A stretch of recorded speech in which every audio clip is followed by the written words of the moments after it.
Attention, please. The show starts in 10, 9, 8, 7, 6, 5, 4, 3, 2, 1, go.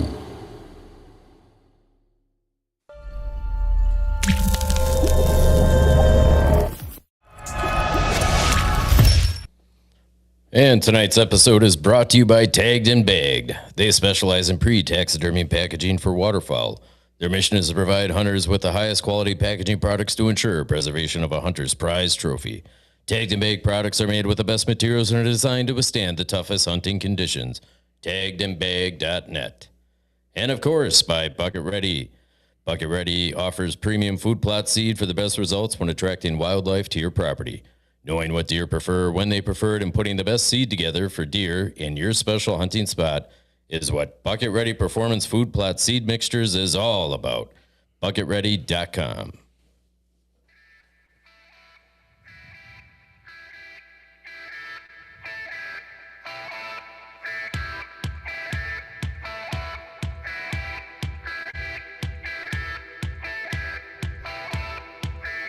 And now, coming live from the Midwest Rex and Rod studio, it's the Outdoor Show.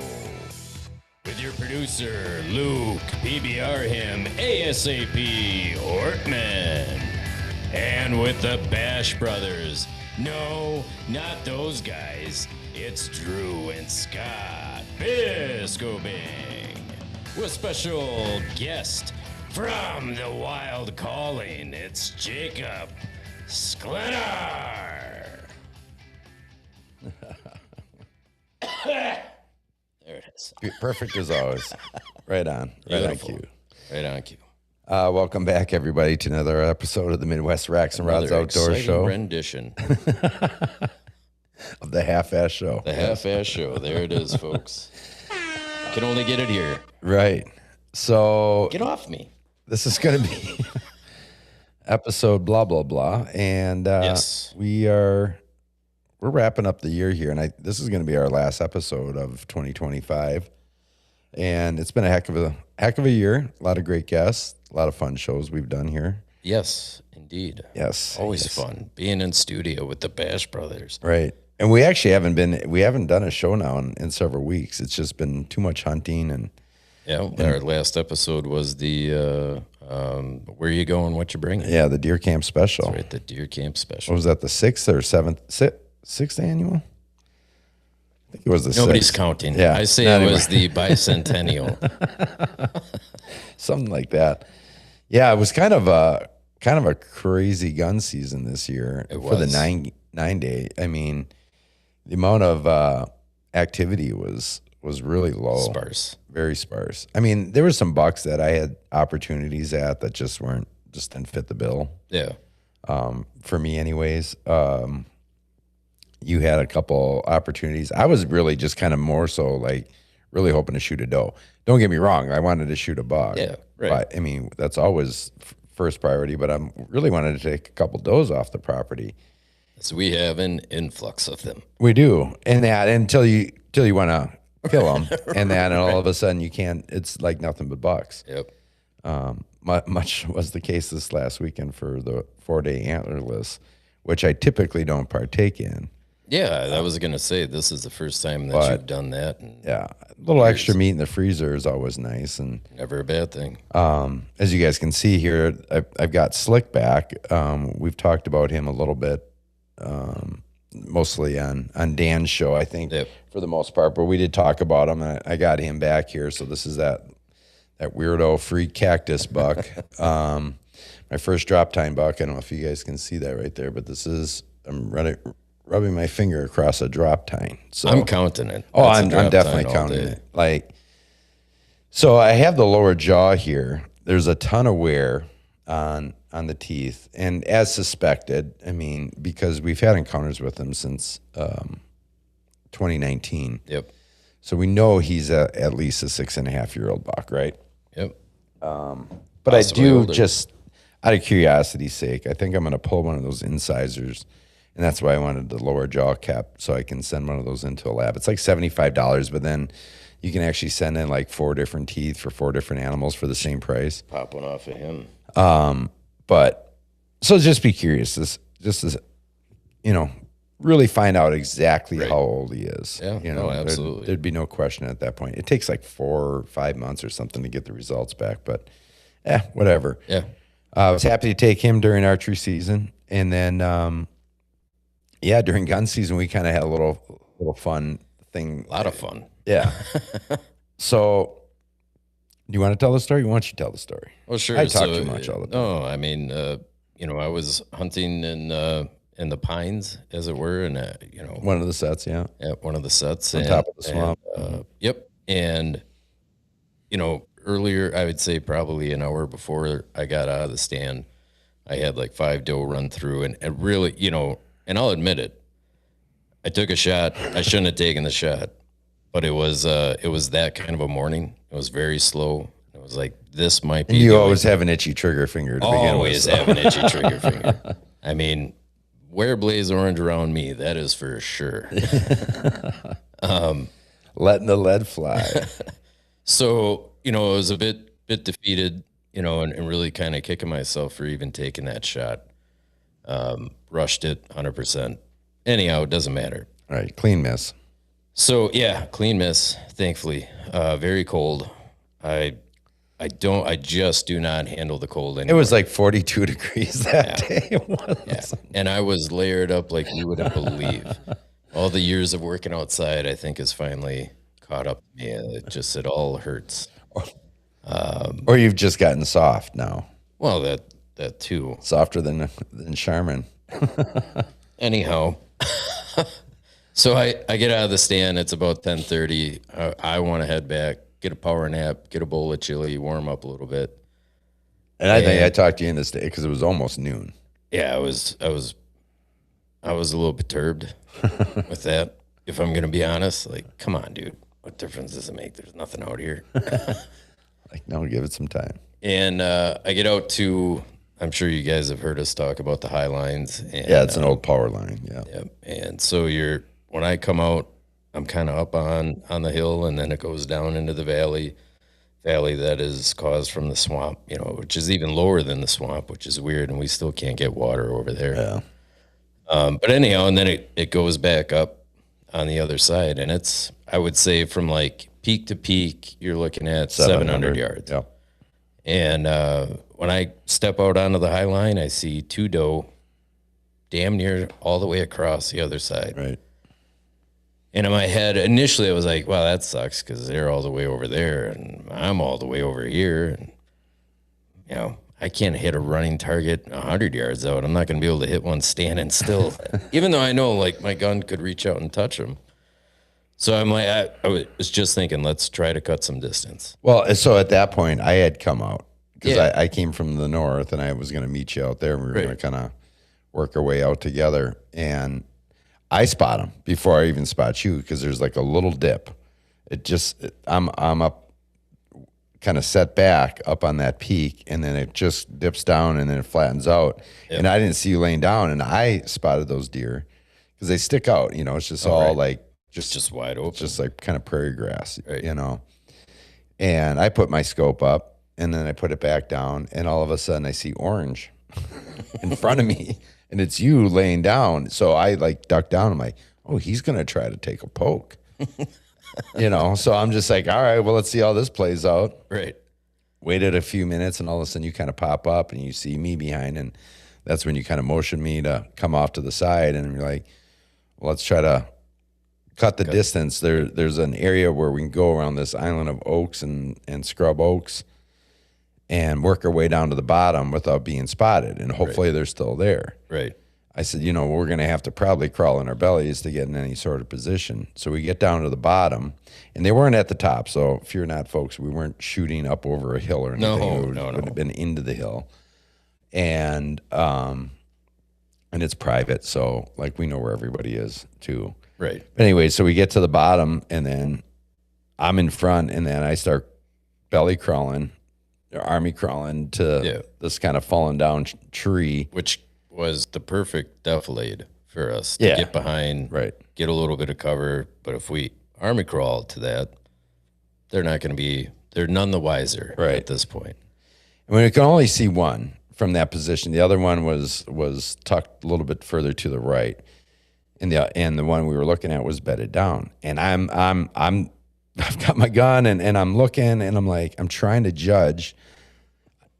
Like, I swear she can see us because she's looking straight down our direction. I'm like, would she just turn her head so I can get a better look at her snout? Because when they're bedded down, they're kind of all balled up, right? Yeah. And I know, guys, this is a long story for a doe here, but anyways, I'm like, I don't know, and I'm looking back at you, and I'm like, I can't tell how big, I'm like, I don't want to shoot a little one. He goes, just shoot it. He goes, if it ends up being a little one, we'll just say I shot it. No one's gonna care if Drew shoots a small doe. Everyone will be like, well, that tracks. Well, that tracks. Good job, Drew. You got deer meat. So I'm like, well, why don't you shoot it? I'm like, I'm going to leave my gun right here, all whispering. And I'm like, and I'm going to kind of crawl backwards. You crawl up. We get alongside of each other. I do a barrel roll over your back. Right. As I'm just holding on to the butt of your gun. Right. Keeping it upright. And you kind of scooch up there. And now I'm out of breath. I'm out of breath. From a 20-yard army crawl. And I'm like trying to hold my breath to get the gun steady. And again, it's laying down. So, I mean, obviously I can see there's nothing behind it, but it's a very small target at that point. Yeah. And I'm thinking, all right, well, I'm shooting uphill a bit. And, I think I got to aim a little high. So I send one down and it goes right over her back. And she stands up because she's just bewildered, right? Like, what the hell was that? Right. And you ready with the swear button there, producer? I won't say the full word. I won't be able to monetize this one. Well, it's Christmas time, so. And that too. I believe the words were something along the lines like, you gotta be what the fudge? effing kidding me, as I'm racking another one. Although he didn't say fudge. Right. And then dropped her like a sack of potatoes. Yeah, right you there. got the other one because she didn't know where it was coming from, and so it was just like a fun little spot and stalk situation that we were able. And then, but the second she stood up, I was like, oh, that is a big doe. That's a nice big doe, and she was. Probably should actually have had that posted here, but it's on the page on. You guys will just have to go and check out our Facebook or right. Insta page if you are curious about a doe. Exactly. The exciting story of a doe that was killed. Yes. And then actually I grabbed your gun and I put the scope up and I could see that the other one was probably this year's fawn or a yearling in that. And I'm like, yeah, just let her. Because she didn't take off running. And that's usually a pretty good indication then too. Right. When the other one stands there, you're like, oh, crap. Yeah. I mean, it is what it is. She'll be just fine. He or she could have been a nubbin buck. Who knows? Could be. But I mean, I don't think so. I think it might have been a yearling. Hard to say. Whatever.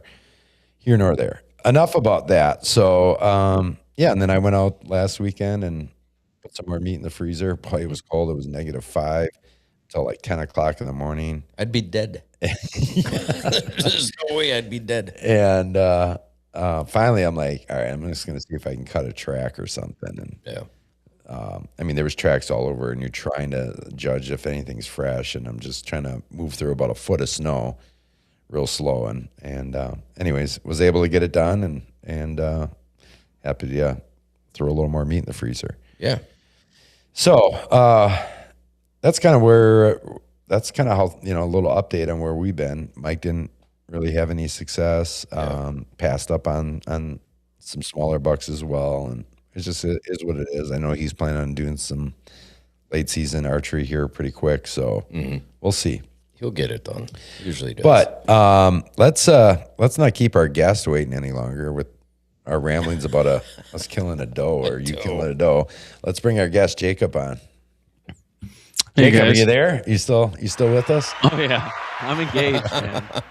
I'm engaged. I'm in the hunt for a doe too. Yeah, right. I mean, it's fun, isn't it? I mean, and it's who doesn't want a little extra meat in the freezer?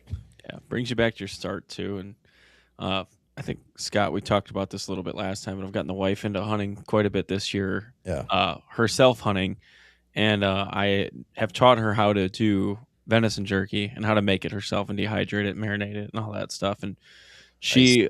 I'll shoot a doe and I'll quarter it and I'll trim out most everything, Hmm. and I'll just fill a bag with cuts that could go to either burger or jerky. And I'll call home the next day, and if she had off of work, she'll have spent like 4 hours just listening to music, trimming meat, getting it ready to make jerky. Yeah, And you so found a good one there. yeah, Yes. I know. We have made of dried jerky. We've made 3 full gallon bags of jerky, like to the brim of jerky this year. That's And awesome. yeah, and I would love to shoot another doe and get some more jerky and some more backstrap and everything like that too. Yeah, and Yeah. that's the way to go about it, doing it yourself. I mean, Oh, yeah. you go to a processor and you want to get jerky made, like you're just paying like Forget you about it. go to the store, right? Right. And buy a bag of Pemmican. Old Trapper or whatever, Oh, yeah. Right. and it's just like, yeah, for like what 12 ounces, that's like $25 or something. Like It's unreal. it's crazy how Yeah, expensive. jerky wasn't on one of the graphs last night. What's that? Jerky wasn't on one of the graphs last night. So, Jacob, why don't you tell us a little bit about yourself, if you can, briefly, and what the wild calling is, and then we'll go ahead and get into the story here. Yeah, so I don't really know how to. I never know how to like talk about myself. I always feel so awkward doing it. So Yeah. forgive me in advance for that. That's okay. That's fine. but there's really probably no better person to talk about someone than yourself, I guess. So I'd have you do it, Scott, if you could. But I started hunting when I was pretty much able to walk. Followed my dad around everywhere. Got really into hunting later on in high school, especially when you get a driver's license. It gets a lot easier to hunt. Got further into being obsessed with the Blood Brothers DVDs and Dan and all that stuff, and did that and moved on to college. Hunted a ton in Southwest Wisconsin in college. I wrestled there and got a mechanical engineering degree at UW Platteville, and then moved back home and have just kind of combined the work ethic from wrestling and the technical and process-based mindset from engineering into the strategy I use in hunting. So just trying to pick out every detail you can, trying to make sure you're developing a process that kind of leads you more often towards succeeding than failing, even though that can be really hard. Yeah. And, I'm just your average guy that's absolutely ate up with whitetails, and I happen to record it and try to edit it and make it somewhat enjoyable or cinematic to watch. And that's on my channel, The Wild Calling. I'm glad that you mentioned that you're an engineer, because nobody would have figured it out in about 10 minutes of listening to you. Yeah. Just give it a moment. Yeah, I'll start throwing facts and statistics at you and Right. garbage.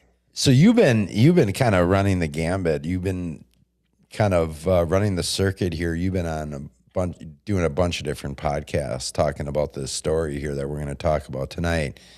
And we'll probably do somewhat of a truncated version.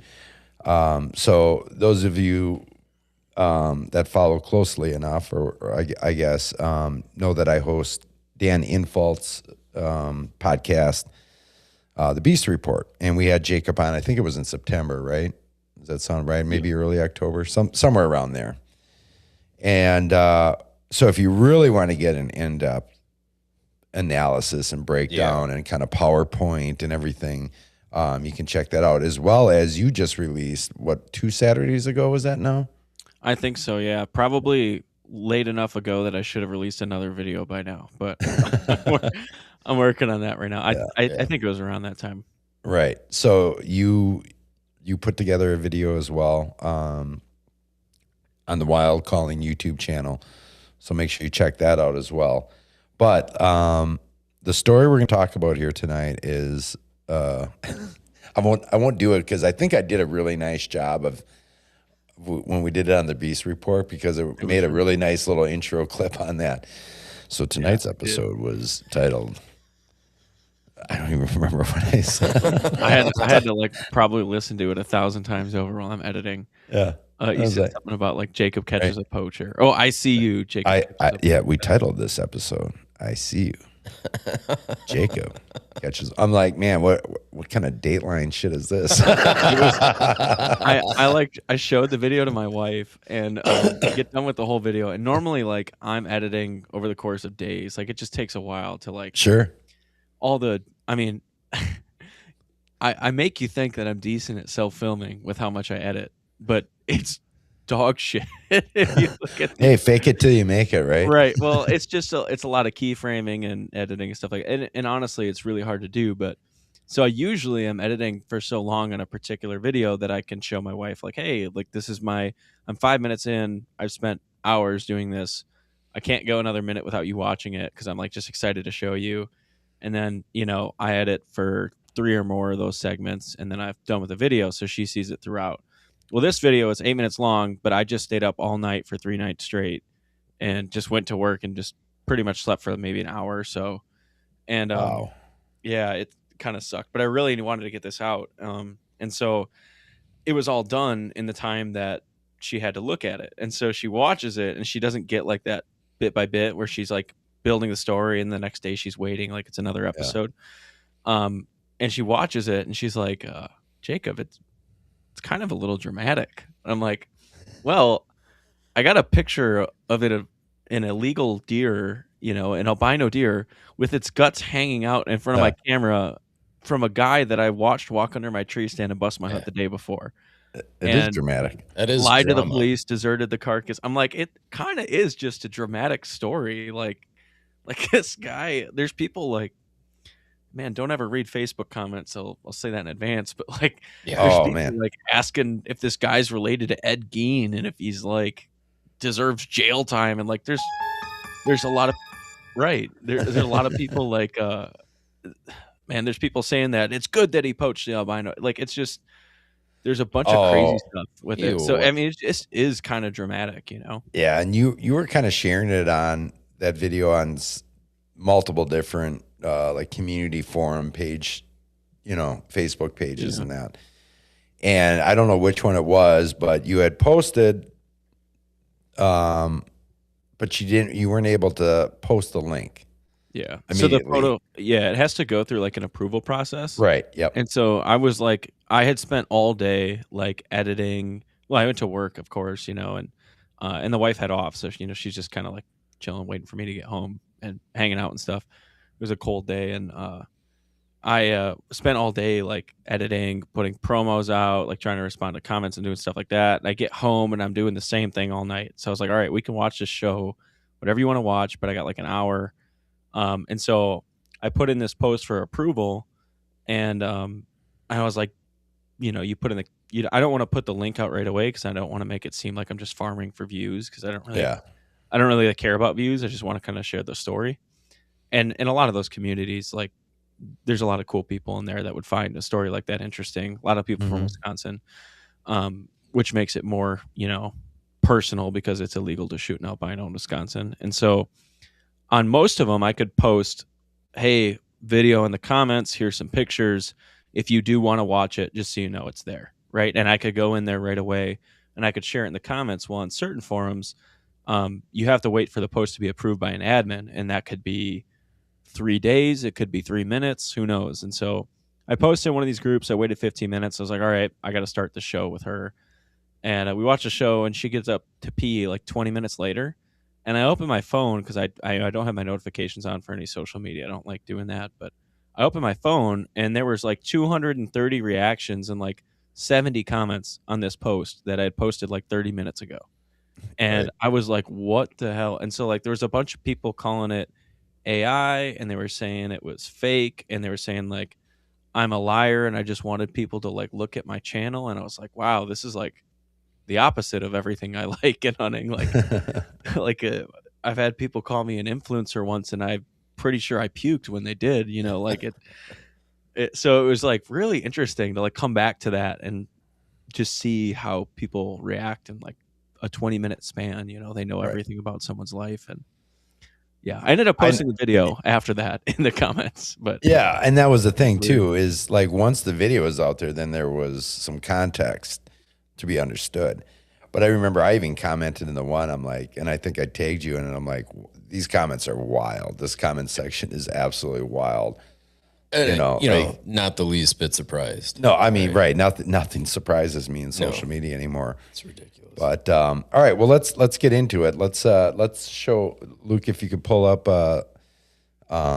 These are just a few clips of the PowerPoint that Jacob put together for us on the Beast Report with Dan and I, and so I just took a few of them here. So there's some context and some understanding here of what actually this animal was. And that's another thing too, is I think in those comments there was people like, "Oh, it's not an albino, it's a white buck." Well, yeah, technically, yeah, albinos would have a pink nose, and so this would be what do they call a white buck? Or something? Or? Yeah. Say that again. Lewistic. Yeah, Lewistic, or yeah, it's. Some people commented saying it was a piebald, and it's not actually a piebald deer, but the long story short, saying albino is mostly for the purpose of saying it's not illegal. And species is the wrong word, but like it's not illegal deer to shoot in Wisconsin of the color that it is. But that's a little bit longer to say than albino. Yeah. And a lot of people in other areas aren't familiar with the term white deer. Like everyone in Wisconsin understands what the white deer versus albino kind of herd is or genetic is, because we have to pay attention to it. It's the law that you can or can't shoot it. And piebalds are much more rare in Wisconsin. But like, for instance, I have a friend in Ohio that's killed 2 different piebalds in his life. So like they're much more common out there, although they still are rare. So it's interesting. I've just been saying albino is shorthand for that really long explanation. No, and you're absolutely correct. And it's crazy that there'll be pockets throughout the state here in Wisconsin where people see them on a regular basis when they're out hunting. And there's others, myself included, that have never seen one in the wild. Right. Yeah. And over 30 years of hunting, never seen one in the wild, other than driving down the highway, right? But never while I'm out hunting or hiking or doing anything outdoor, always outdoors related. Yeah. Whereas others are like, oh my gosh, like every time I sit, I see one, because they can be really highly or high density of them in certain pockets throughout the state. Genetics, right? I mean, right. Well, and it's an inferior genetic, thing, because they're at, and I guess there's a lot of different thought processes as why these animals are protected. Some of it comes from the indigenous people here in Wisconsin, find it to be a sacred animal.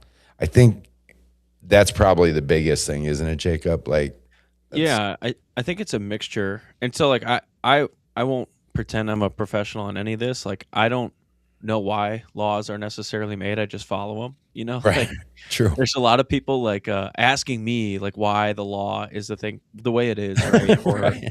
they're like, why did you make this law, Jacob? Or like, I mean, like, man, I wish it what the wasn't heck, one, man? But there's a lot of people saying stuff like, it's inferior genetics. You would have killed it too. Or like people saying like, I'm jealous and that I wanted to kill that deer. And I have like footage of me, not in this video in particular, but I have footage of me seeing that deer from the stand and not shooting it. So like, right. It's weird. But like the other really big theory, which I think might be a major contributor too, but of course it's just conjecture, is that a lot of the general public sees albino deer as sacred or really rare. Where if you lived in like Columbia County, Wisconsin, for instance, you'd see albino deer all the time. So you wouldn't think that it's this amazing sacred animal. You would probably be researched to know that like, albinism is typically linked to going blind later in life, inferior genetics in terms of like the nutritional content they can withhold. Their racks don't always express, but they can. They don't always express the same genetic prowess that you would see in a typical whitetail of a certain age. And yeah, there can be general health defects that at times will be associated with albinism, but like, I don't care. I just follow the law. So like, Exactly. I wouldn't kill one. But it's not up to me and kind of the ethics discussion I had with Eric Clark of the OKS Hunter on this is just I don't question the law unless it's really impeding upon my freedom, but I do so in a legal way, in a way where there's methods to give response and vote and things like that. But like, I don't question it, I follow it, but I have my own ethical standards, and that's different than the law. And I'm devout to following my own ethical standards, but I'm not going to go then impose them upon other people or ever think that other people really want to hear what I care about, because in reality, most people don't really want to hear, like what you think is right or what you don't think is right. Right, because everybody's just going to go with their own opinions. Yeah, period. they should. Right. They should, honestly. Like you spent your entire life, formulating your opinion of the world, and it's based on all the experiences you've had, and it's probably the best one for your applicable situation. Mm-hmm. So like, I don't have any reason to question how another man, provides food for his family or earns his keep and things like that. Like, Yeah. good on you. If you're within the bounds of the law, then that's your moral compass, and I'm not going to tell you got to be vegan or you got to be a carnivore or you got to do this or that. Like, I want you to live your life, and I want you to live it in the way that you deem best, as long as you're not hurting me or mine. Like, go for it, and I will continue to live my life that way that I think is best for me, and live and let live. It's funny that right, yeah. Please, a round of applause to that. Because the reason why that's a very profound statement is that there's too many people out there that don't abide by that, right? And I'm not saying breaking laws or whatever, but they want to just force their views onto you and change your mind about who you are. Right. And that I've never understood the point to that. It never works. It never works. All it does is create tension and more divide. Yeah. Regardless of what it is. Yeah. And I really think that you touched on something important there is, just stay within the bounds of the law. And then if it's something that is infringing on what you think is right, then take the appropriate means to fight that. Yeah. And that's through voting, that's through legislation, what have you. Right. So, yeah. It's true. Bravo, sir. You nailed it. Thank you. It's funny. I heard this example the other day that I thought was kind of funny. There's some story I'm pretty sure a guy made up, but he was saying that he's working at a grocery store and he's a cashier, and some guy comes up to him with a turkey for Thanksgiving, and he's got a discount card from last year, and he's like, "Hey, can you honor this discount card?" He's got his kid in his arms and stuff, and the guy's like, "I can't. I literally can't scan it. It won't apply your discount. There's nothing I can do." And it's this guy just working behind a cash register, and the guy holds up his kid and he's like, "You tell my kid why we can't have turkey at Thanksgiving." He's freaking out at him.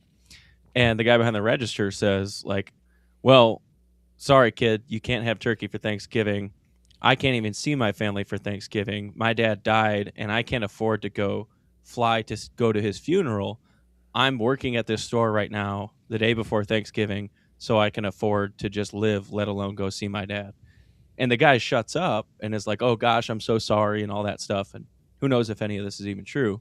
Right. But to me, the tragic thing about that is you shouldn't have to know that someone's going through something hard to treat them with common courtesy. You shouldn't have to, Right. Yes. That's not road that's a rage great at point. someone because they are going through something hard, or not, be a jerk for any of those reasons. So to me, if you're doing something illegal, I'm going to hold you accountable the same way I would anyone.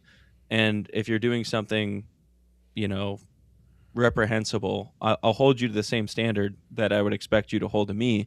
But I'm also not going to scrutinize you for, acting upon what you believe is right or what you don't have control over. I don't have control over that this guy killed this deer, but I don't think it's right that people poach animals. I don't think it's right that, an animal gets deserted or it suffers or anything like that. It's a law that's very well known in Wisconsin, and, the shooting times are our responsibility to understand as well. So, I had no moral qualms with reporting the guy.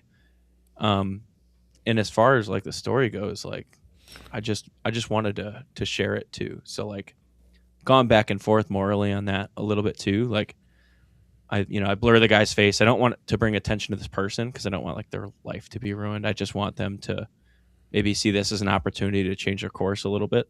Well, let's cut away here to our suspect here, and for reference here, These are my emojis that that I put on this. I didn't do the emo one. I thought that was probably the best one. I think I did that with the thumbnail for the Beast Report. Just made them like this.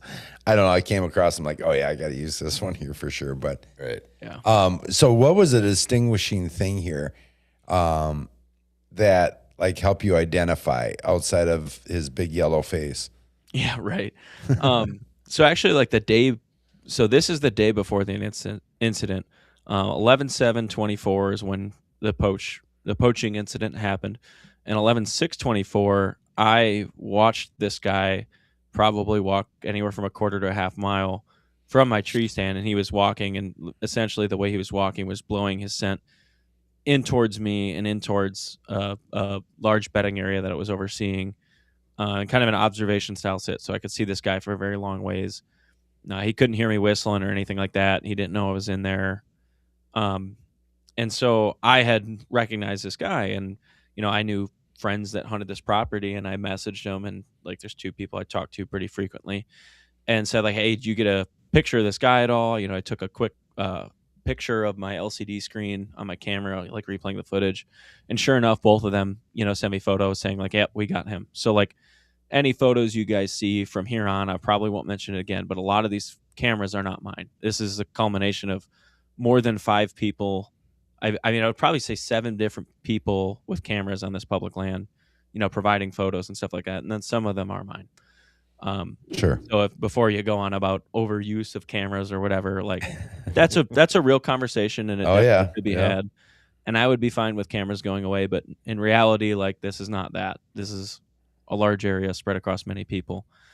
And so now we have like a little bit of traceability on the route that this guy took up, kind of unintentionally. It was more so me being a little bit of a wimp and griping about my hunt being ruined, and the other guys being like, yeah, he's in this area as well. And so I figured, he just walked and blew his scent, specifically because it was his scent, into this main bedding area that I'm interested in. I don't want to hunt this property the next day. So I move on to the next day. And what really distinguished that guy out is obviously 4K footage for half a mile. You pick out quite a few features, but he had a buzz cut. He wore glasses. He wore his headlamp on the outside of his head all day long.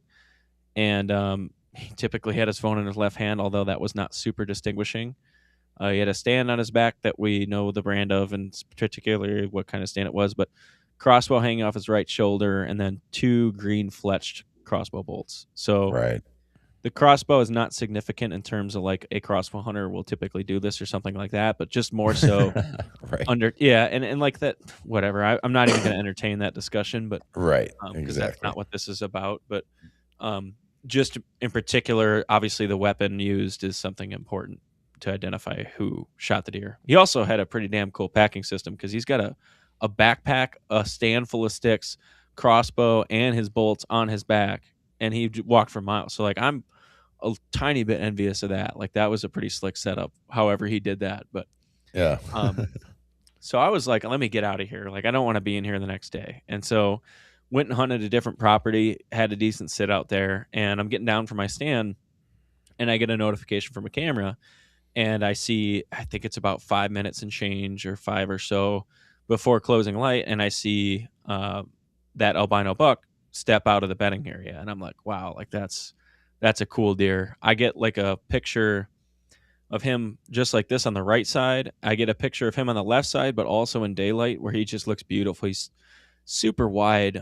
Used to be a lot bigger, but he's pretty dang old, and of course he has this albino trait that's kind of maybe degenerating his antlers a little bit more than a typical deer. But Sure. then It's a this, beautiful buck, though. yeah, he's great. I have rumors that he was like around 160 in his prime, and I don't no clue if that's true, but he certainly this year and last year had the frame that if he grew some length, I could see many years ago he might have been there. But either way, gorgeous deer. And so the picture on the left is 4:58 before shooting close, and he's walking, right, he's taking his time, and he's emerging out of that bedding area. And so then I put my phone away, start getting my other sticks off, and I think I'm like pulling my last stick off the tree, and I get a picture of him entering the right side of the frame panting, and I'm like, and this is 12 minutes after shooting light. So I was pretty much packed up at the base of my tree at this point, and I'm like, oh, that's weird. He wasn't running after does or anything like that, but I wasn't going to request the HD. I just was looking at what it was, and then the next picture shortly after, what you see on the left side, is Yeah, like 40 seconds later. Yeah, it's like 12 minutes and 40 seconds past shooting light. So 40 seconds, 42 seconds, like that's a long time for a deer to just be standing in front of a camera. Right, with his See mouth that? open like that, yeah. Right, and I see that preview, and I'm like, oh my gosh, there's something like on this deer. Like I didn't know what it was. I didn't think it was possible for this deer to get shot, because I know it's illegal. And yeah, it just did not occur to me at all what could be happening. But boy, was he showing every characteristic of a gut shot. Yeah. And so I pull up the photo before I can even get the stick off, and I'm like, holy crap, that's his freaking guts hanging out. And so I immediately request a HD, take a screenshot, and I send it to my buddy that I know is hunting that property that day. I'm like, dude, I just caught someone poaching the albino, and we just called him the albino because everyone knew what we were referring to, right? Particularly on this property. And he's like, you got to get out of here. Like, you're kidding. And, I sent him the picture, and he's like, holy crap. And to explain to people how a shot like this might happen, it looks like, probably a large expandable head made a slash and cut at an angle. And it's very possible if a deer puts stress on itself, like running or something like that, with the pressure inside of your, you're talking, your that's cavity. Got to be like a 2 3/4 inch. Yeah. At like minimum. that could slice wide open. And it could even happen with a fixed blade. It can happen. It's extremely rare, so this is just like one of those other things that's very rare that happened with this case that, made it clearly evident, what was going on. So, the shot doesn't appear to be very elevated or anything like that. It looks like it's a ground level shot, and just happens to be a hard 1/4-2 angle that allowed for a big slice on the backside. And that, it's very gruesome. That deer is clearly suffering. This is not what hunters ever aim to do. This Absolutely is a 1 not. in a million chance on a 1 in a million deer. So, that's very sad, but, and I like to point that out because there's lots of people that might see this that aren't hunters and just Right. know that part of what makes this case dramatic or different is that this is not what we intend. This is not what hunters want to be. This is like very atypical, and pretty much everything hereafter in this story is things that hunters should be vehemently against across the board. But yeah, so I get that picture and I'm like, oh my God, I can't believe it. And so I immediately tell my buddy, like, get out of there and tell me if anyone else is in any of the lots. And he's like, well, we were the only people in when I parked. He was on like a 1-hour hunt. And so he gets out of there and he checks the other lots, and no one's in any other lots besides this one that this guy had come up the trail on the day before. And so a couple minutes later, I get that guy tracking that deer, just crossing that camera, and he looks like he's angling almost not quite towards a camera, but really like he's just finding the deer. Like, he can see the deer still. It's glowing white, obviously, and it's, I think the next picture was like 20 something minutes after light, and so he must see the deer, in the dark, and he's walking right up to it. So, being that a deer was walking 5 minutes before shooting light closed, and returned back the way he came from, obviously, after being shot. And that was 12 minutes after shooting light. It kind of makes sense that a deer would, when shot with something, probably move faster than it would at a casual pace. Right. So there's more evidence that the police and DNR have gathered that kind of reaffirms this. I'm not really at liberty to share, but it's almost certain that this deer was shot after legal light. And the pictures do it a decent justice as well. So, right, and that's completely secondary to the fact that this was a white buck that was killed. Well, it's like, no matter how you feel about white deer, this was poaching. Right. Right. Yeah. And Yeah, it's exactly. arrow shot, and I know how people feel about a few minutes after dark with a bow, but like, I don't know. It doesn't make it right to me, but like, maybe I can entertain some of that thought process, but it's still clearly wrong on all accounts, Yes, I mean, I can understand and maybe even appreciate somebody shooting a little bit, depending upon the spot that you're at. I mean, most of the time for me, I'm like, where I'm hunting, it's usually too dark for me. I'm already like done, even before legal shooting light is done. Typically, just because where I'm at, Or before it starts. You know, I mean, right, vice same versa. thing. Yeah. But in the evenings, I'm usually like, yeah, I could like it would have to be right here. Yeah. You know, so I'm almost like I'm almost in a rush. Not I'm in no because it's a long walk out. Regardless, I'm walking out in the dark. It's not that. It's not that I'm afraid of walking out in the dark. It's just like I'd rather get the hell out of my stand before something does come in that I can't even judge or take a shot at. Anyways, you know what I mean? Right. There's always that kind of weird thing with evening hunts, like. Because I've had it where I've been stuck in my stand for an hour and a half because I've had bucks around my stand, right underneath me, to the point where I've had to like pull my phone out and do coyote calls. Right. You know, find like a coyote call or something to naturally spook them off so I can get out of my stand because it's an hour past legal shooting light, but they're right there. Young buck or not, I don't want to educate them. Right. Yeah. No, You know, I don't want them to get used to looking up in a tree. Excuse me. But anyways, so that's one thing, right?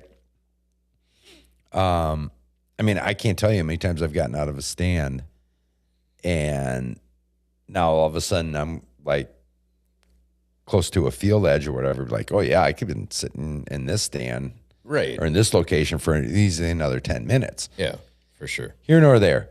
The fact of the matter, this is a white buck, right? Well, this guy made a conscious decision. He's a resident of Wisconsin, I'm assuming, right? I mean, this isn't like an out of state or I would assume so. Yeah. I won't confirm or deny that though. sure. Okay, fair enough. We're gonna go with he's a resident of Wisconsin. I can tell you the vehicle in the lot was a resident plate. Okay. There we go. No, and no Say Hertz no more. rent a card sticker in the window. No, he had creative bumper stickers, but So everybody, I mean, if you're a hunter, you know full well that is not an animal. And what are you going to do? So, you know what? And I'm really jumping the gun here in the conversation of this full story. But it's so hard for me to wrap my mind around why somebody would think it would be okay to do this and for what? For that rack, right? Mm-hmm. What are you going to do? Like you're shooting a white deer. What are you going to do with this animal? You can't take it to a taxidermist. Is this guy an amateur taxidermist? Right. Is he going to do it himself and like never show anybody it? Right. So then, you know, like what's there's the point? like I can't, that's the biggest thing for me. You can't share this on social media, so you don't get the clout from that. Right. Are you that desperate for meat? I highly doubt it because there's plenty of deer. and he denied shooting it when he had the It's just, opportunity to recover it. You know, That's the craziest thing about it that I cannot wrap my mind around. I can understand a lot of things. I mean, I disagree with poaching in any way, shape, or form, right? Right. But we look at the CJ Alexander buck. I even hate bringing up his name. I mean, we had a whole show. Jacob, I don't know if I've told you this or whatever, but I got long messages, so we did a whole show about him early on. And then I got a whole bunch of messages from him on Instagram. And about everything was really nice. He kept trying to tell me that, oh, you guys have got the story all wrong. And I said, look, dude, you got like 17 charges against you. Pretty sure we got the story. I'm like, right. even if only half of those stick, I like, you get out of this scot-free, I will eat crow. And I said, I'll do a separate episode. I said, I'll have you on the show. He's like, well, my lawyers won't let me do any more shows. I'm like, well, yeah, because you've already dug yourself a pretty big hole. But if all the charges were exonerated, dismissed, thrown out, right? whatever, Even if it's just erroneous on all counts. Exactly. Right. I'm like, we would have did that show topless. yeah, exactly. I would have done something silly, stupid. Absolutely. Because I'm like, dude, there's just way I'm too an much idiot. against you.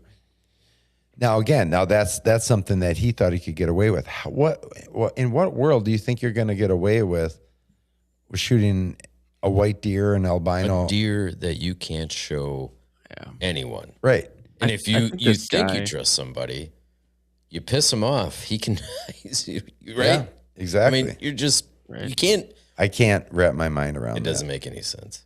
I think the guy just, I mean, I feel like everyone has made a decision in their life where they're just like, why the hell did I do that? Like, Yeah, just, and I'm Oh, sure. well, I'm sure. Geez, you know, there's like stuff that, you know, you'll be tinkering with something that's expensive or whatever, right? And you're just trying to do this thing over and over and over again. You can't do it, and you get pissed off, and you just do something light, like you smack it against your thigh, or like something you think wouldn't do any harm, and it's broken. You know, And it's all of a done. sudden, yeah. There's no going back. And you're Yeah. like, why am I so stupid? Like, why would I do that? You know, and it hits you in the moment. And I feel like, and I hate to make a generalization, but a lot of the time, a crossbow is an entry level weapon for people that are just getting into it. And this is not me giving any personal opinion or any commentary on it, but like it's a good way for someone that has not hunted to get into hunting very quickly. And so oftentimes it is the weapon of the people that get into hunting very fresh as of that season, right? So like, I don't know if that's true or not, but like I like to do what's called MGI, or most generous interpretation. Like I try to give someone the most generous, idea of why they might have done what they did, and just assume that they're operating under the hardest circumstances, and just give as much grace as possible, and if I had to do that for this guy, I would say, maybe he's just getting into hunting. He's really excited about it. He's in a property that's decent. He's probably seeing deer, not quite getting opportunities the way he's hunting. And, he's walking all over this property, and he sees what would be his first deer come out, and it's a big racked buck. And it's the first thing he's had an opportunity on. It's November 8th. He's been hunting hard all year. Or November 7th, he's been hunting hard all year, and this big deer comes out, and maybe he's not sure about the law. Maybe he is sure about the law. Set that aside. Maybe He in gets low excited light. and just makes it right. Like he could definitely make out that thing was a Okay, so again, coming from somebody that's never encountered a white deer in the wild, It's obvious, man. it is even in it's let's say ridiculous. it's questionable lighting. I mean, You can probably in would pitch be black, right. You can make out an albino deer. Sure. It is unreal. It just I believe it. Yeah, that makes sense. it's so and I have Again, seen I'm it. grasping for excuses for this guy as well too. Right. Well, Well, at the light he had, so there's a reason. So in a lot of the stuff I have of him, he's using both a hand light and his headlamp in the dark, and he walks straight to that deer without his headlamp turned on in that next picture. So like okay. he could make out the deer on the ground, he could make it out standing up, but there have been times where like you'll hear a bunch of deer around you, and one of them will be albino, and it just looks kind of like, I don't know if you ever get like a laggy server. You know how it's like this. Yeah. The Yeah, we're image is all kinda aware of behind that. the sound. For sure. Right. When it's super dark, your vision's almost kind of like that. It's like a laggy blur, but you can make it out like crisp. I'll show you some footage too. I got a video of like it sounded like a buck was chasing a doe right underneath me because I'm thick in this marsh. But in reality, like 500 yards off, there were like 5 bucks chasing a doe on this oak island. So like that Oak Island sound was so loud, I thought it was actually one deer right next to me. One of them is albino, and it's the only deer you can make out. And it's like 5 minutes past shooting time, and he's just screaming around this island. It's the only deer you can make out, and everything else is dark. And so that was more dark than the situation he was hunting. So with one question that I guess I have, and so he shoots the deer, right? And you got footage of him going back towards where the deer went down, right? I probably should have made some more slides for this. Probably. Right. But I've seen the video, and I know that you have him on camera going back to where, I mean, it's the same camera where we see the deer with the guts hanging out, right? Yep. Or you get a shot of him going back. But he comes out, right? He's met at the road by the police. Sure, camera pictures from friends on the way out too, so like we get his travel direction. But he doesn't have the deer. Right. So what was what was his thought? And this is, I don't expect you to be a mind reader here, but what the hell's the thought process of that? Like, what so you went, okay, there it is. And, all right, well, I'm going to leave now. I'm going to go get some Hormel chili. And Did he ever look at the? Did he? Hormel. Why's it got to be Hormel? That's the first thing that came to my head. Did he ever look at the camera? No, which was shocking because he passed. So you don't think he even knew that camera was there? I mean, I obviously knew my friend's camera was there on the way out because there's no way he couldn't have seen the glowing red, like infrared, on the way out. And he had his headlight on, but that's still, that glowing red's pretty obvious, and it's like he has to cross within a couple yards of it. But yeah, obviously he's not carrying the deer on the way in or out at that point at the next camera. But I don't know. For the shot, I think he just got excited and made a really horrible decision that he's probably going to regret for a long time. Yeah. God will forgive him, if he asks for it. Yeah. So you think? I think that to be as generous as possible, I think he might have decided he would go back and get that deer and drop his stuff off. In his defense, it's a bear of a walk. It's a very difficult walk. This is something that I would call friends and hope that they show up, if I shot a deer where he did.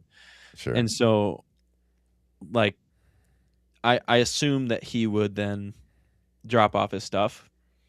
But he got met by the police. We called the police. The police met up there. We would have called the DNR, but the DNR were not able to get to the scene on time, so they called the police for backup. And so they're waiting for him at the lot, and they ask him, like, hey, we got reports that someone shot a deer back here. There's no one else in any of the lots. Like, did you shoot this deer? And he says no. And they're like, hey, we got coordinates of this deer. We were told it's an illegal deer to shoot, and it's back here. And you're the only person on this property, and you're coming out the way that deer came from. Yeah. Like, did you shoot this deer? This is your opportunity. And he said no. So they confirm his identity. They confirm that he's got one crossbow bolt with green fletching and not two. And then they go to these coordinates. And so, like, I will be nice and say maybe he would have went back for that deer. I think there's a good chance that he would have went back for that deer, but he had his opportunity to be honest, and he had his opportunity to probably reduce his sentence a ton, or do something like claim ignorance, whether it's true or not. Like he could have gone about that in a million better ways than lying twice. Yeah. And so police/DNR, I don't know if the DNR met up with him at this point. Jacob, I'm gonna pause you there for a quick second here. We're gonna take a quick intermission, then we're gonna wrap this part of the story up. Yes. But I want people to come back here so we can kind of get some closure on this story, and then we're also gonna go into a buck you got this season as well too. So stick with us, guys. We're gonna take a brief intermission. Because as you know, it's Thursday, and we do be drinking a little bit, and so we have to handle our business as well. So stick with us. We'll be right back. And two.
What is an eponym? A person after whom a discovery, invention, or place is named or thought to be named. There are very few eponyms in the hunting industry. A product so popular and so functional, it becomes the act of the product. So how does something become an eponym? It's the best. All right, welcome back. And just as a quick reminder, guys, MWRR10 will get you 10% off all Stealth Outdoors. 10% off of all of Stealth Outdoors gear. Yep, and products. Stealth yes. strips. Everything except for the DVDs. So make sure you head over to stealthoutdoors.com. MWRR10. MWRR10. Use that code. Help us out. Use it. Why not? All right, let's bring Jacob back on here. Where's that guy? There he is. Welcome back, buddy. Been buying some stealth strips with that code. Please do. More after that. That's the other thing I got the wife into. She thinks it's like redneck arts and crafts to throw stealth strips on my gear now. 2 things fooled this year. Uncle Lou will love to hear that. I think we just have a new promo. Lou loves Caitlin too. They get along quite well. Lou is a He's gem. great. He is an absolute. He was actually texting me last night. He was out pike spearing in Michigan. Okay. And he sent me a couple pictures of him out there doing that. He got a nice one, and that's something that we're not allowed here to do in Wisconsin. No. We have the sturgeon spearing on Winnebago. Right. It's a real Minnesota. It's a big thing in Minnesota. It's a big thing in Michigan. Dan and I actually were on the phone last night, kind of talking about that too. Like, boy, the Wisconsin DNR is missing an opportunity with Absolutely. that. Either with the spearing or even with bow fishing for pike. You know, where you get X amount of tags or something like that, right? You know, you purchase certain tags to be able to do it. I mean, yeah, the logistics and maybe the fine tuning, you know, is above and beyond my pay grade, but you know, it does seem like they're missing the mark there, or are missing an opportunity. Yeah, for sure. So, but yeah. Anyways, Lou's a good guy. Check out Stealth Outdoors Absolutely. and get your stealth strips. They are phenomenal, especially for you mobile hunters. Even if you guys are on a lease and you have like ladder stands up, like we have a bunch of ladder stands, the amount of silencing that those things need as well to not clank and Can make I use noises. the code?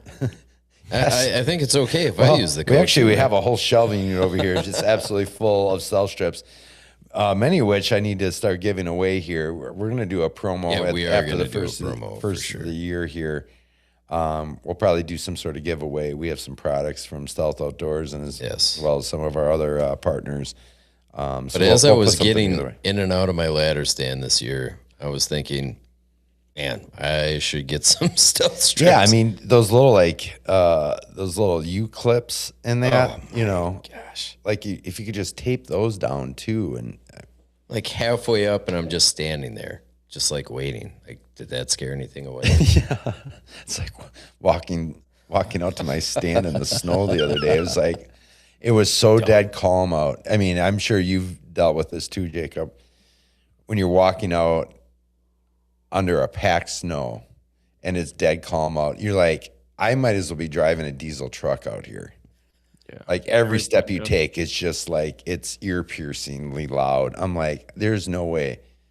And that's usually when I get off the hard pack of any sort and just start trudging through the deep snow. Right. Because it's just quieter. And unless you got to bust through a crust that's on the top, then that's bad too. Then that's, like, it is. You might as well everybody wants to hunt the snow until you got to hunt the snow. And Right. you realize, like, get to your stand. Yeah, getting out there is really, really difficult without just blowing out an entire area on the way out. But before the intermission, we were kind of wrapping up this story here, and I do want to wrap that up because I also want to talk some more hunting with you here. Where did we leave off? So it was the parking lot. Authorities are involved. You had contacted, or attempted to get a warden to come out, but there wasn't a warden available. Is that correct? If I Yeah. remember the story, The I'll let wardens you take in it that from county there. the wardens in that county are great, but I might be misquoting here, but I believe someone, and again, this is a year ago. I haven't released information on it because there's an active investigation going on. They said wait till citations are issued. Citations have been issued, so now I've started to talk about it. Yeah. But so and I've been working hand in hand with the wardens at the beginning quite a bit, less so in the last couple months.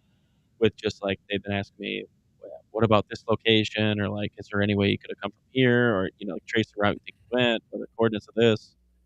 Are these cameras labeled? All that stuff. So like I've been helping them with that. So we've had good contact. The warden that typically takes care of this county, I think they were on vacation for like the first time in freaking forever.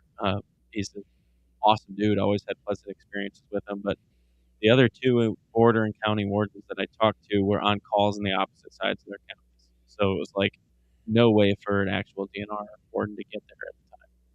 And so, moved on. They actually, I believe, went forward and called the police and asked the police to be at the scene. And so then they had that confrontation.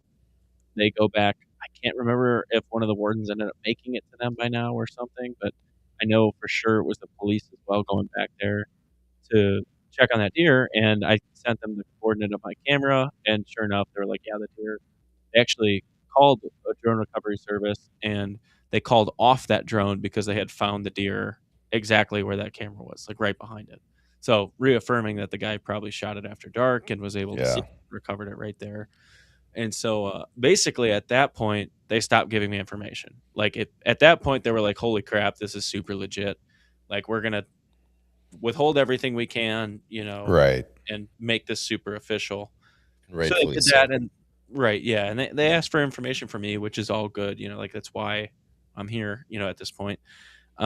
And they kept everything that they could as they went, and occasionally I'd hear something through the grapevine, but nothing too groundbreaking, at least that I can share now. More than that, and so I was like, saw them, got them on camera, and then the next day they went back in there and investigated again, and I saw one of the wardens with a bolt in his backpack. So they had found that green crossbow bolt that the guy was without that Just there's a video with the day before. Right. So obviously very incriminating it being damning evidence. I mean, yeah. Quite honestly, this wasn't a case for Matlock. This wasn't a murder she wrote. Right. I mean, like it's so. Oh man, before we go too far, where did you get those curtains? That is good. I mean, honestly, like the amount of like just dipshittery. Yeah.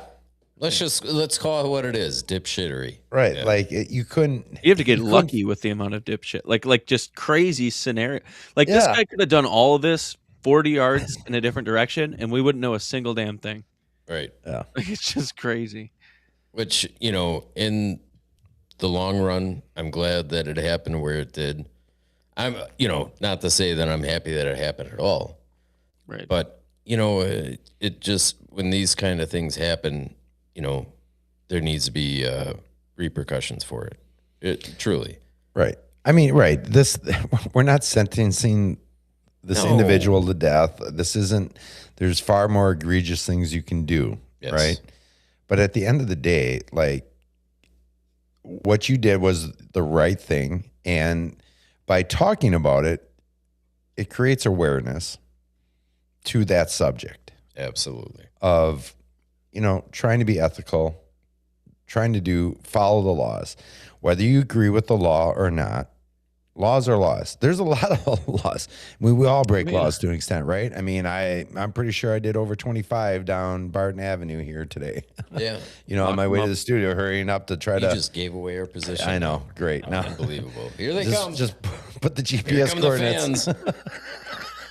Yeah, the drones fans are coming for us. They're going to be lined up outside the door. But I mean, that's the thing is, again, you brought awareness, and I think it's important. It's an important thing to do, to not ignore something so egregious as this. Right. I think it's kind of like showing that like the more hunters that I'm not trying to get everyone on the bandwagon of reacting or viewing this or whatever. I honestly don't care if people view it. Yeah, appreciate the support, of course, but like Sure. I say this is like it seems like every hunter that can come together and say like this is not something we support. We're kind of asserting that hey, we're in this together and we all operate under some moral and ethic code. Maybe it's within the bounds of the law or even further, even more tight than the law. That we have respect for the game we kill, and that should be the thing that should unite us as hunters. That's the thing that's a responsibility in my opinion that comes with taking a life is that you do respect by it, and that we understand that that's a situation that holds a lot of gravity. And I just think at the same time, I'll call a spade a spade. It's a freaking cool story. Like It is, this right? is a story I'm going to tell my kids around the campfire someday. Yes. This is a great deer camp story. It About is. multiple people that could have just argued with each other on public land. That could have been like, "Oh, your camera's here, and we could have never talked again. Or I could have been all secretive and like, "Oh, you don't know I hunt this land," or I could have driven my wife's car. And like, but I was like, no. The reality is like, there's a lot of people that hunt this land. I have a lot of respect for them. I'm going to communicate with them and be friends with them. And if something's wrong, I want them to be able to tell me and I want to be able to tell them. And it just so happened that maintaining that relationship is what brought this guy to justice. Because even those pictures I have on my camera, maybe they'd be enough to catch one of the 4 charges that they've tried to give him. But like in reality, we don't build that entire path. We don't get people to that lot. None of this happens without having a good relationship with your fellow hunter. And I feel like that should Sure. be the outcome of this. Yeah, I agree. And it just shows that everybody's trying to be ethical outside of one person, Couldn't say it any better than that. I mean, yeah. I mean, and we're not trying, and nor is Jacob trying to depict himself as some, vigilante detective No. out there, looking funny that you say try to get clout in trying to do something like this, right? No, I'd just It's show the just- guy's face if I wanted clout, and I'd have him on a Right. podcast and Right. make him the next CJ Alexander. Like Exactly. there's Like, a lot of different ways we could draw more attention to this story. yeah. Right.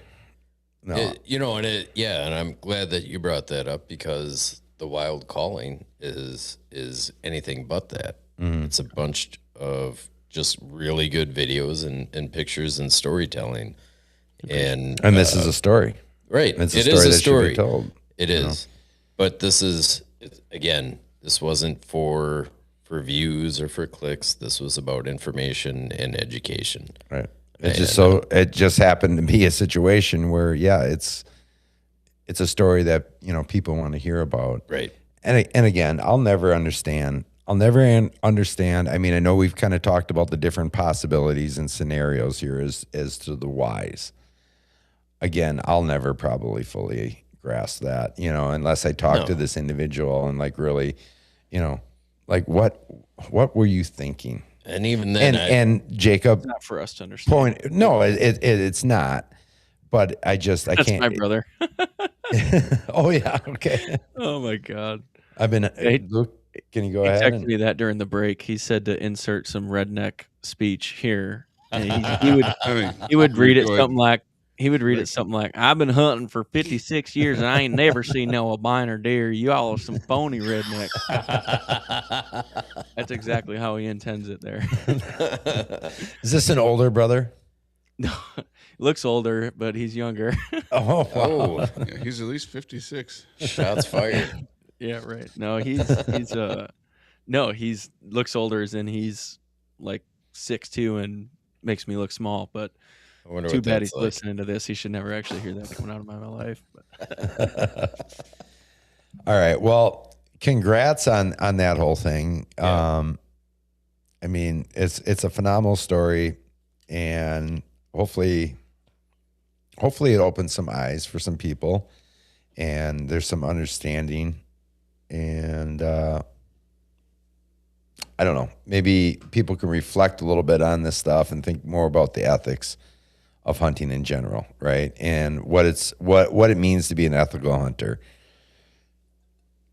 I appreciate that you guys are like putting the right like source information on this. Like we talked about beforehand, but I've had people offer to like post this with large platforms, and I just don't want the wrong exposure getting out to hunters. Like there's been opportunities to like grow the video, the channel, make a profit or something like that I've turned down because I don't want hunters to look like this, and I know the audience that they bring or the audience that they might unintentionally, have an outreach to just because they have big platforms, and it's not what I want for hunting.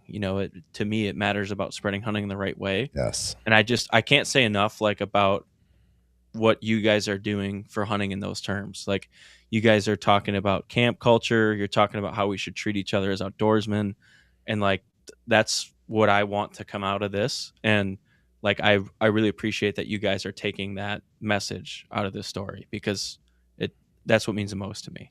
Well, Well, thank you for that, for those kind words too, because that really is what we've always been about. yeah, and honestly, coming from you, those are very high words of praise. And we probably don't deserve that. But nevertheless, I mean, that is, We're also, if you haven't noticed, we're oftentimes very self-deprecating. It's the best kind. but honestly, good, clean, ethical hunting is something that we are We pride ourselves on, absolutely. and bringing on and having these types of guests Yes. that have that same kind of Goofy thought cornball. process, and right. Well, we are definitely goofy cornballs. That's for sure. But anyways, there's more to. I'm sorry, Luke. What's that? Oh, He's he's just thumbing up the whole He agrees. conversation. Our producer agrees. I agree. And he's very deep and profound. Yes. Man, a few words. You had to like the acronym that was thrown out there before, because he's a big acronym guy. EAG. All right. I want to talk to you a little bit more about who else you are. You're not the outdoor detective. You're not Matlock of the public land hunting. You are an accomplished hunter yourself, albeit a young man. Yeah. You have some Danny bucks right behind you, right over your right shoulder there. Yeah, I got some here too. I actually got my bigger ones. They're out in the living room right now too. Oh, They got jeez. Christmas nuts on them and stuff like that. So So let's talk about this season here a little bit. How did this season shake out for you? it was really good. I killed a doe early for meat with the bow. I got a buck, which is probably the one that we're going to talk about with the bow. And then I ended up, that's the one. And then I ended up shooting a doe during gun too, which was one of my better gun shots. I've never really been like a huge gun hunter. I've never considered it on like public like a great opportunity per se Sure. to shoot a nice buck. But this shot made it like a little more fun, so to speak. It was a 230-yard shot, and I waited about an hour for like the right opportunity at it and dropped her in a Heck track. yeah. So it's kind of hard to do 4 sticks high and 20-mile-an-hour winds, but You got you Maybe by have- 50 yards. So that's a nice buck you got there. Let's talk about that one. yeah. So this buck was kind of special to me, and I'm actually really excited to make the video on this one. Because I That's a actually great ended up buck. finding. Thank you. I actually ended up finding this deer's shed this spring with my wife, and Nice. she's always really liked to go shed hunting with me and stuff, and scout even before she wanted to be on any hunts that I was on, or before she wanted to hunt herself or anything like that. And so her and I had scouted this property the first time I'd ever found it, and we went out there and we found 4 sheds on this property in one trip, which is unreal. Like, I will go, man, I have stats on my phone. I actually looked them up real quick. Of course you have stats. Yeah, believe it or not, the engineer. But I'll go a long way before I find sheds most of the time. And on this smaller property, I ended up finding 4 sheds in a single trip. So for reference, let's see how many scouting trips I did.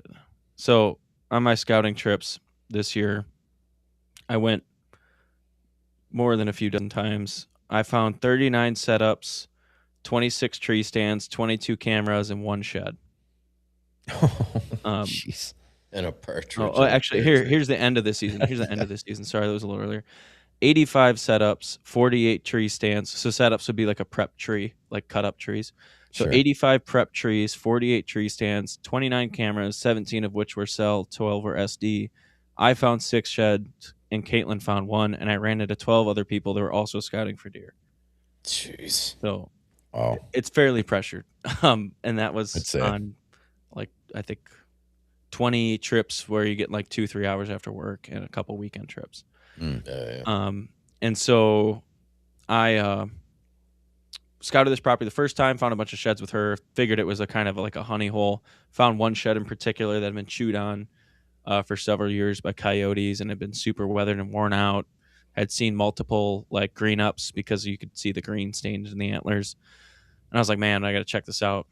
And I've been seeing some pretty dang good deer on this property. And there's 2 that I really liked. There was a really, really big 8 that just was beautiful, grew really nice rack. And then there was this buck that was smaller than him, but was just quite obviously mature. So in 2023, this deer was 4.5 all day.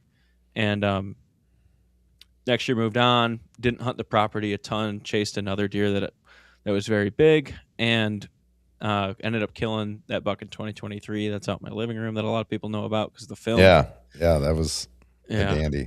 I was happy with him, and yeah, great memory, that deer. But moving even further, get back into scouting this last spring, and go out there with the wife again. And for the first time ever, she found her first shed all by herself. I actually walked right past it and had no clue it was there. And she found this like 4-point side, and she was super excited about it. I was freaking out. I was fangirling out about it, and it was a little high pitched voice. Oh my God, babe! Like, I thought it was the coolest thing ever. And we kept walking, and we're getting in this area, and it was just really cool how this property had changed from year to year. Places that were hot last year weren't so much this year, and new places had livened up. And we were getting into one of those new areas that wasn't really super active the year before, but looked really good. And so we were going in and scouting it, and I was like, man, like this is torn up. This looks awesome. And I'm starting to pick out trees for setup, and I turn around and I see this antler off in the brush, and I actually made like a little Instagram reel of this. And I'm like, oh, do you see that? And she can't make it out. She's not usually really good at seeing them.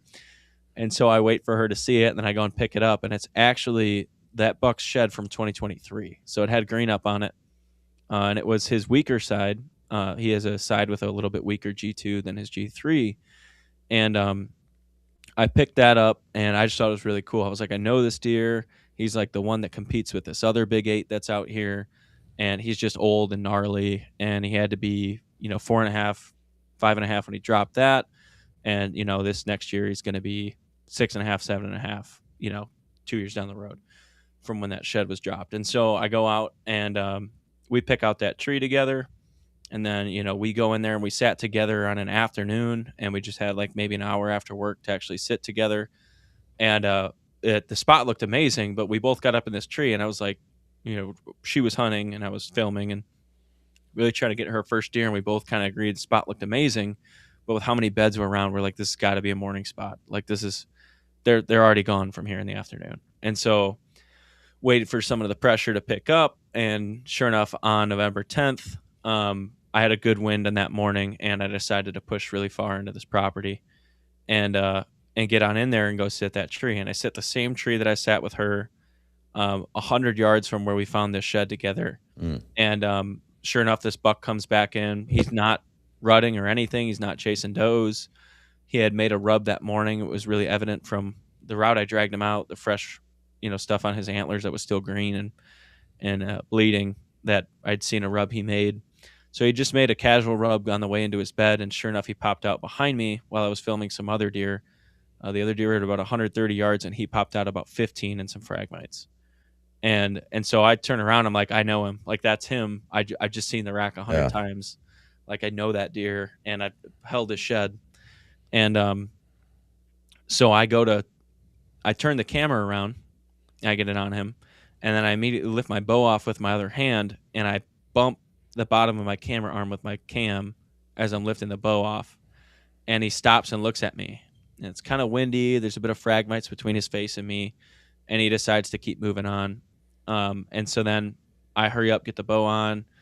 I didn't have time to adjust the focus. I adjust the aperture so the lighting's fine, and then get it on him. And he's crossing out from 15 and going out, kind of rounding his path that maxes out at about 30. And so I draw, and I know exactly what I got to use. Pretty much every fragmite along the way I've already ranged. And I try to stop him, and in the wind and the noise of him moving, he doesn't hear me. And a half second later, I try to stop him again. He doesn't quite hear me. And then the third time, I try to stop him again because he's reaching the end of this trail that I have an opportunity at. And then he heard me, but I, in the moment, did not realize it. And he kind of like begins to stop. And I'm like, damn it, I got to be louder. And I give him a fourth louder stop. Well, he was already tuned into where I was at. He was already tweaked out because I smacked my cam on that camera arm a little bit. And I'm adamant that I won't shoot a moving deer. I'd rather miss an opportunity at a deer altogether than make a shot on a deer that's moving, no matter how slow, in my opinion. Just adds a lot of variables to that situation I don't want to deal with in terms of taking an animal's life, Mm-hmm. And in reality, like, I am not as practiced as some people may be shooting at moving targets. But again, my moral code doesn't need to apply to you, but that's mine. And long story short, that deer hears that fourth one really clear, and he kind of tweaks out, but he's not quite sure what scared him. So he bounds off. And he bounds off to an opening that it's like bowl of fragmites, and there's a little dip, a little U in that kind of creates like a shade pocket. And I had ranged that at exactly 40 yards.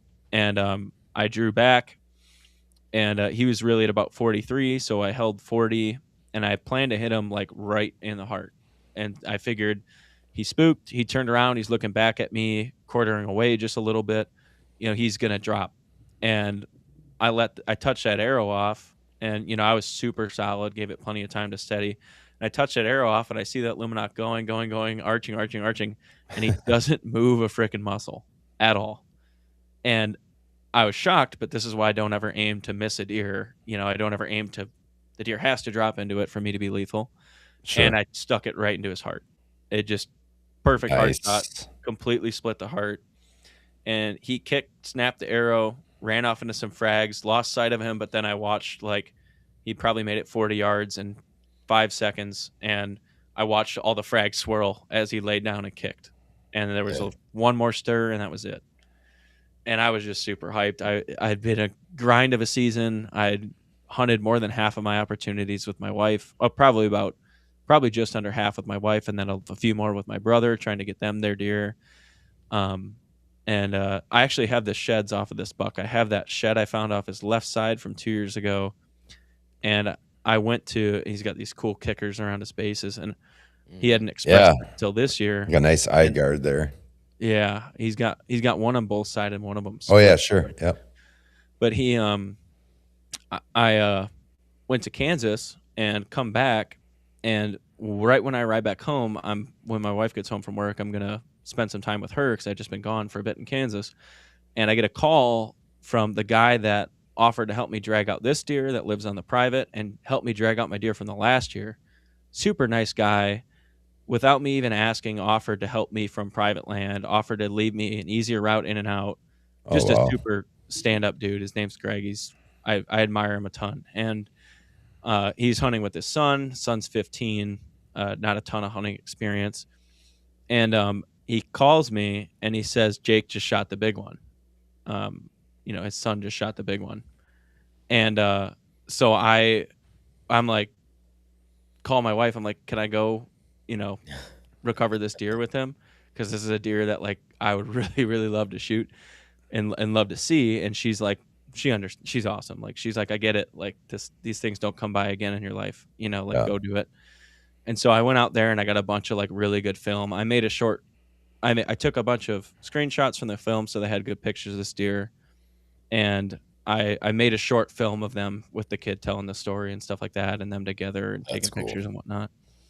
And his buck ended up being just over a 150s 8-pointer, just 6.5-inch bases, like just a monster 8. So, like, the two that fought over that section of property got killed in the same year, and I couldn't pick a better person to shoot.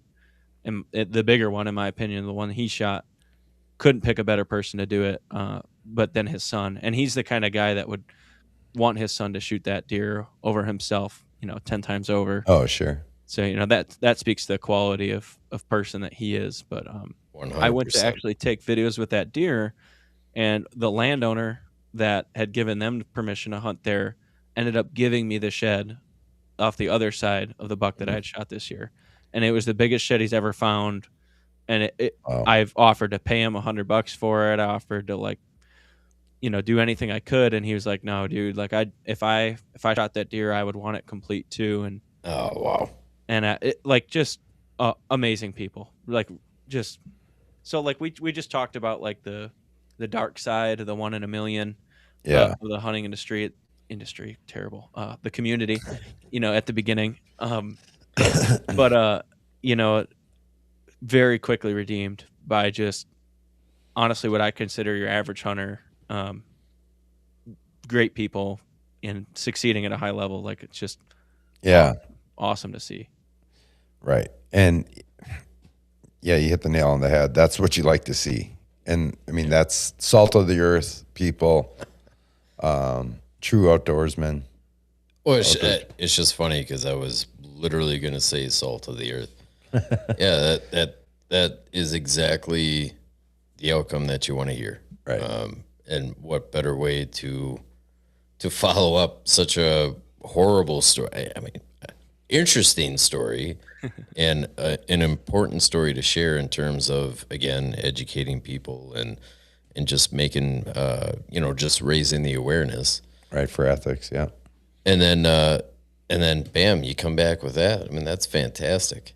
I mean, that's great. And that's much more average experience, I'll say. Like, Oh, I have for sure. experiences with awesome people killing deer, Mm-hmm. awesome people just being around, way more than I have negative ones. And Yes. I run into a lot of people in public land. Like, there's a lot of opportunities for people to be jerks, and some of them are, but like, the vast majority is just another guy out there that can't afford land or wants to hunt on public land, enjoys the freedom of public land, and they're working just as hard as anyone within the time that they can, and those people just deserve all the same success as anyone that can get out there every day, And just as much recognition, Right. Yeah. Yeah.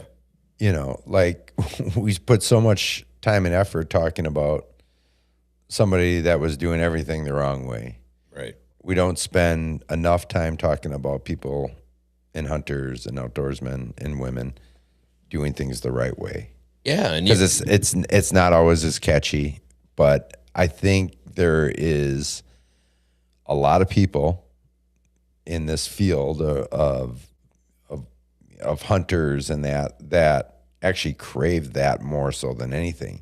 I mean, everything's real catchy, right? To think about the negative things, and just in social media in general. right. We're so driven by negativity and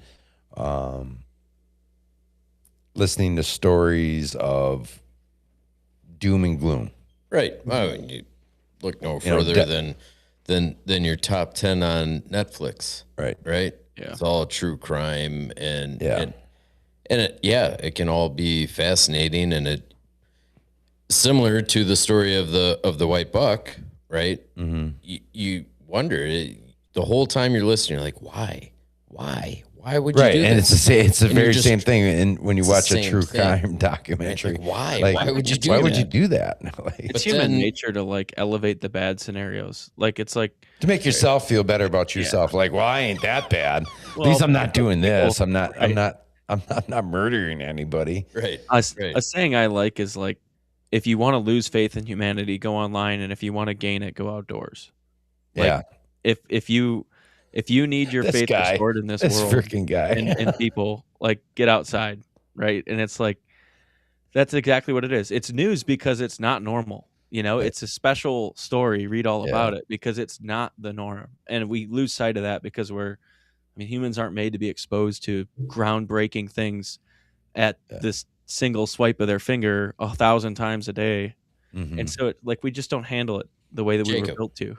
Jacob, I understand it. You know, you're an old man. You've lived a long, weathered life. How the hell? You know, you don't have to share your age, but I'm 26. you don't want to know what I was doing at 26. Wasn't this? It wasn't this. I got a lot of good examples out there to go by. I'm very thankful for them. Well, and so I'm glad that you brought that up. That's And true, yeah. and before we wrap this up, I really wanted to touch on what were some of your influences in life that led you down this path of hunting, of course, but then also just really kind of molded this very impressive young man that you are. And Thank impressive indeed. Yeah, I agree. I appreciate you guys. I don't know how to handle those compliments. I would love to deny it, but I appreciate that. Also, don't let me forget. I got to show you those sheds. They're back in my living room somewhere. Okay. Please do. But man, I just had a ton of examples. My dad being the major one. You know, I get kind of emotional just thinking about it. But like, you know, he got me into the outdoors. He showed me what it was and what it was about. Some of the earliest memories I have is just like trying to track deer with him and walk through the woods and identifying rubs, and we would take a bunch of deadfall and make forts in this woods, and we called it our secret woods, you know, kind of like where we lived and stuff. And like just he would pick up turkey feathers, and you know, at first grade he helped me make a presentation for an Ask the Expert fair where kids are supposed to make little paper mache volcanoes and stuff like that, and I made one on the doe heat cycle in estrus. And, like this is how I just grew That's up. awesome. Yeah, I spent more time in the water than on land, you know, in the summers. I just, you know, my family helps run a conservation foundation for Pewaukee Lake I've just been stupid blessed, like blessed out of my mind with really good examples. And I've also been through some very difficult things and been lucky enough to be able to see that, like, when given a bad one, you can either choose to replicate it and say, this is all I've known my whole life, and that's all I know. Or you could say, all I've known is this bad example, and I sure hated it, so I'm going to do the opposite. And so I've been thankful that I had the opportunity to correct the things that I didn't feel pleased with. And, you know, maybe I was given that freedom to grow, you know, by my parents that made me comfortable doing that. But I was also given just a ridiculous amount of good examples in them and the rest of my family. We've all been very close. And then, you know, throughout hunting, I would say Dan and, you know, the Blood Brothers and all those DVDs at first and stuff like that really got me into like tactics wise. I would say like Andy May was a big influence for me in terms of tactics and just like his general wisdom. But like I would say, Oh yeah. and he might never see this, but like Jake Bush was the person in my life that really influenced me as a person in hunting and through life, like the way that those things intertwine, both your family and life, the most. And he's just been like nothing but an extremely positive, like genuine, awesome friend, and talked to me about the struggles he goes on with family and life and how he chooses to prioritize with that, encourage me through some of the stuff, like has always been there to give advice. And like, just, you know, there's a ton of other people, and I could go on for days about the mobile hunter guys. I could go on for days about, you know, Josh Talker and Eric Jeske and all the other people in my life that are just awesome people, including you guys. Like everyone, truthfully, I feel like if you just can get out of the way of your own ego and choose to learn from everyone, like there's always someone that you can learn from. And like you guys perpetuating a good example as well. Like all these things, no matter how small they may play a role in your life, can make a huge difference if you choose to let it. But the second that you claim that you know everything or you know better, you know, you rob yourself of that opportunity to learn and become better. And I just feel like I've never been ashamed to say that I'm stupid and know nothing. And it's made me be able to cling to things when they pop up, you know, combined with all the great examples I've had all throughout my life. Wow. Oh, that's some good stuff right there, for sure. And I don't even know what to say. I know. don't even I know mean, what to say. You guys should know that you're doing that for people too. Like I'm not just saying that to, you know, blow wind up your skirt here and tell you that, hey, thanks for having me on your podcast, I'm going to call you awesome now. Like that's not really what I'm about. I don't have these conversations. Well, that's with what we everyone. cut the check for. No.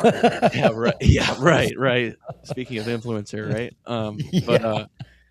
But in honesty, like I think it's important that everyone knows like that they do make a difference. Like your presence online or otherwise, like it does make a difference. It's not everyone's going to reach out, and certainly the person that being a person that was in a bad scenario, I didn't go tell people that they were saving my life with their influence of how I should be as a human being. Like I didn't go telling people that like the reason I'm still alive is hunting and you helped me get into it. I didn't go telling people that, but I know for damn sure there's probably 100 people I could have told that to and it was genuine. So like no matter how much it seems like a joke or like a you're just having camp culture talk, like this is something that people don't get in their lives all the time. And that's a very good thing. You know, like you guys are doing it and it's fun. It doesn't seem like work or anything like that, but like this makes a difference in people's lives. And like that's nothing to spit at. Like that's a very important thing and you guys do a good job of that. Yeah, and I think we do enjoy the community. You know, we're pretty small in the grand scheme of it. I've known Eric Clark for many years, and in fact, been doing Midwest for equally as long as he's been doing OKS all the way back to Where to Hunt, where he first kind of cut his teeth in that. Yeah. And then having Dan Infault on our show early on. I mean, if it wasn't for that, if it wasn't for Dan's influence in my life, right, and having the courage to, 7 years ago almost now, ask him to do a show when we were in a basement. We had no business. Right. We had no business. I mean, in fact, when he asked me to host his show, I said, Dan, I mean, I got to be honest with you. How many people did you go through that were too busy to do it and before you had to settle in on me? And, truthfully, he said, no, he's like, talking between himself and Lou and, I was right up there at the top of the list, and which was very humbling and, a great honor. I mean, absolutely an honor to do it. And I've been really enjoying the process with him because, but one of the things he did say straight up, he's like, well, and then Dan, and I can't do Dan's voice, nor will I try. Give me time. I'll get there. Yeah. He said, oh, back when you had me on your show years ago or whatever, he's like, you had no business asking me. Right. He's like, but I knew you had balls. Right. Yeah. So, but that's always one of the things that, like, from where we started with, is it's never been about us, like, being an educator in any way, shape, or form. We're just kind of facilitating and creating a space for people to tell their story. And we're always very particular about the people that we bring on the show, whether it be in the fishing side of things or hunting. We're far more in the hunting side of things than fishing, but we do bring in a variety of different people. But we kind of vet those guests, and we don't just grab anybody just because it's a hot topic. No, it's all about having their morals align with ours, and I have to say that you absolutely fit the bill and then some. Mm-hmm. Yeah, for sure. Yeah, Jacob, I look forward to you running for president. Yeah, you got my vote. I feel like all the good people that could run for president never would want to. That's a true story. I don't put myself in that camp, but I certainly don't have the appetite for it. But yeah. I appreciate the sentiment, though. Right? Why get it all twisted? Right. I feel like people that like keep themselves out of that egotistical land of I know everything or like I'm good at this or whatever. It's okay to say you're good at something. That's just reality sometimes. But like, I think that you don't. It's easy for that influence that you may have on people or that positive outreach you have to be deniable because you're not trying to ever formulate that ego. It kind of creeps up on you that you are making a difference, and then every once in a while someone says something, and you're like, "Get out of here!" Like you're lying. But then it's like you sit back and you think like, "Man, that I was that person not long ago." I still am. You've said some things here tonight that fully reiterate that point.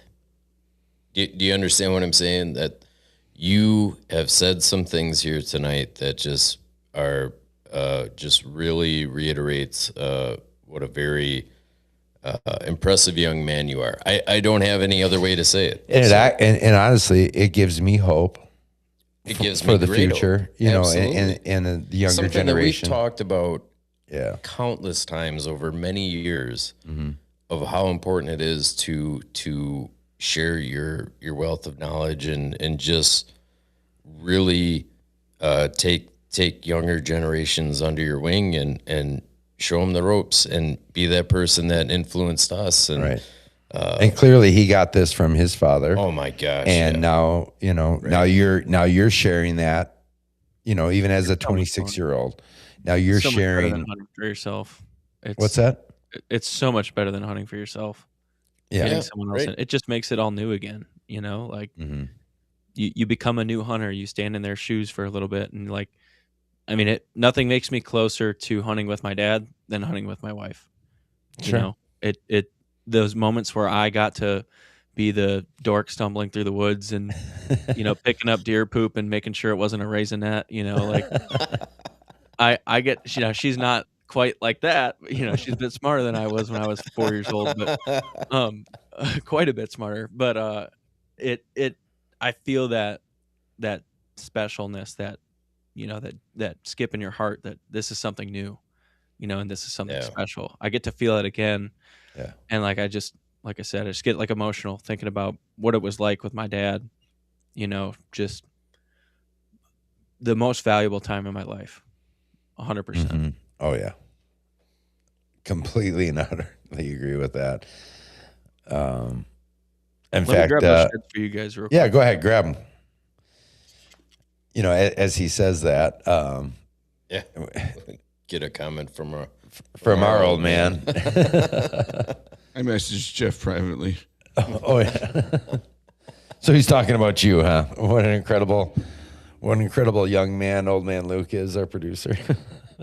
Wrong. Yeah, I mean it's honestly it's refreshing to hear, you know, from somebody at that age that's Yeah, right. you know 20 some years younger,